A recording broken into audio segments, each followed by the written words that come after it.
Well, good morning. There's nothing like a victory to get a fight going. And in the case of the Democratic majority in the House of Representatives, we have Congressman Mark DeSaulnier from the East Bay joining us this morning to talk about Nancy Pelosi and the fight for her to become the Speaker, a job that she's had off and on. She is the mastermind supposedly behind the Democrats' reemergence, retaking the House. And the first thing we're hearing is that the new Democrats don't want her as Speaker. Well, she's not supposedly. She did mastermind it. She was in charge. She was traveling the country. She raised lots of money. And it's like the New England Patriots just won the Super Bowl. The rookies coming the next year and saying, we don't want Tom Brady. He's too old. So she did. She won. We're grabbing victory from defeat from the jaws of victory. Now that was everybody was running one way or against the Democrats. You can't even look at the guy, the president. But the question is he, if you're going to have a united front, is the idea for Nancy Pelosi and the Democrats to work with him or against him? Both. So we've got to work with them for the sake of the government. I really think Americans want a functioning government.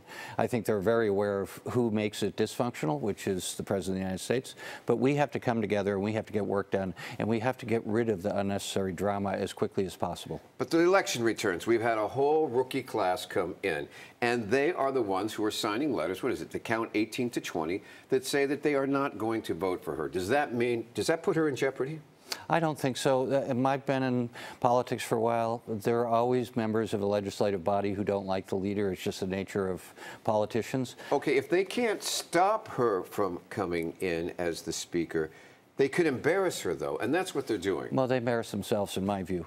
I mean, in a legislative process, you got to come together. You don't get to decide who you serve with, the voters do, and you've got to work with them. That's how the process is supposed to work.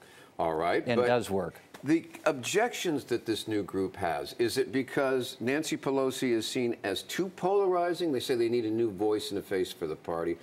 Or are they saying that she is too willing to compromise with... I don't understand what they're saying. Yesterday I sat in caucus. These are wonderful people. We're thrilled to have them there. To be fair to them, a lot of them come from districts where they're going to have to run for re-election right away. They're in tough districts. So whoever's the leader is going to be used by the opposition party to make them be polarizing. So we've got to come together, and we do need to start talking about transition. It's time to start thinking about a new class of leaders. What is it that Nancy Pelosi does that makes her so popular with the veterans in Congress? She works. She works. When we hear she works, she's a tireless worker, what is it she's actually doing? Well, I'll use the analogy to Tom Brady again. Forgive the male analogy. He is competent at his craft. Nancy is very competent. Are we talking about fundraising or what? Everything.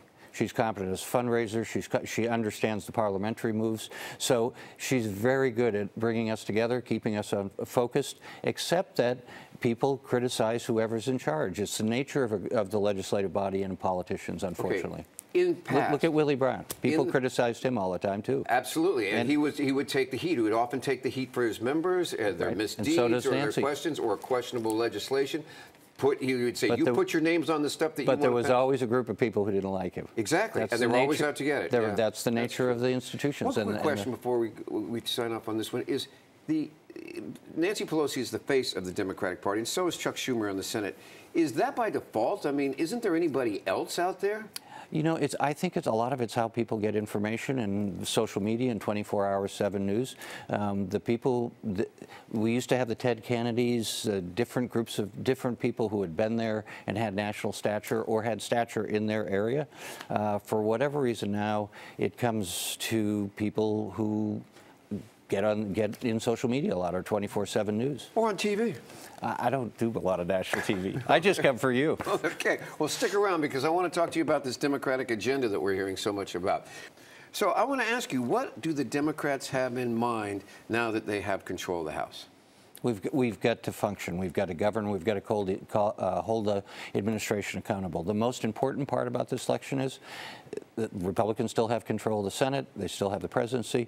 We're not going to be doing major legislation because they can block it. The important part is oversight. Okay. So what you just said there is that we can't do important legislation because they're going to block it. That seems like a preordained idea. What I said was we can't pass it. Well, why not? That's not because they have the Senate and they have. But you're predisposing that they're going to say let me finish. No. we're going to introduce legislation Right. and put them on the spot and make them show the American public whose side they're on, Okay, which is in people with other money. words, are we talking about legislation that is being crafted in order to gain votes, to pass and work, which is what we talk about? Or are we talking about legislation that's just going to be so far unacceptable to the other side that it's a press release that's aimed at embarrassing them? No. And that's because that's the kind of government we've had up till now. That's right, and we're not going to do. We should not do that. What we should do is introduce legislation that is both, that demonstrates whose side people are on in terms of average Americans, and also legislation that's good policy, and let the public decide. So the political theatrics, it's been bad theater for a long time. We've got to do our job, Okay, which there is are introduce certain important areas legislation. where supposedly Trump says he's ready to move. Infrastructure. Infrastructure. Yep. Okay, so would you see the Democrats getting together with him for fixing, potholes like that? Yep. Is that where? I will. I'm on the Transportation Committee. I've spent a lot of my career in politics on transportation. It's important here. So we'll work with them. I want to work with anyone to do infrastructure.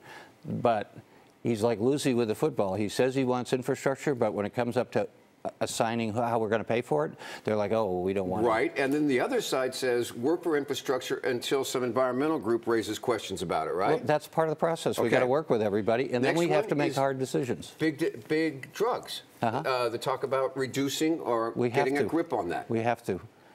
The So cost you of, would be working with him on that. I will, and I have actually. I've got legislation passed with Now, let's Republicans. take those two things, and the third thing is health care, sort of modifying Obamacare to make it work. Right.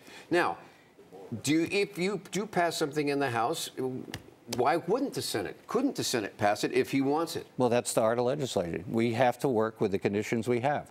So there'll be compromise, which is fine. And at the that's same a functioning time, government. we're going to be opening investigations into Trump and his administration. But that's the most important thing, is that the committees of jurisdiction, intelligence, judiciary, and oversight, which I'm on, we should be having a proper oversight where we're a co-equal branch of government. This is something the Republicans wouldn't do. Are we talking about oversight, or are we talking about hearings, dragging everybody out, and I'm sorry, but also the theatrics of it? Well, we shouldn't. Now, this is where we should just follow the facts to the truth.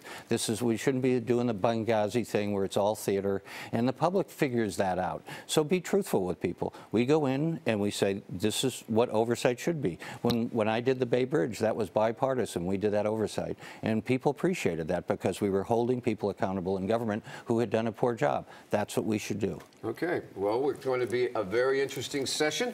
We will be keeping our eyes on it. But right now, Congressman DeSaulnier, thank you for joining us.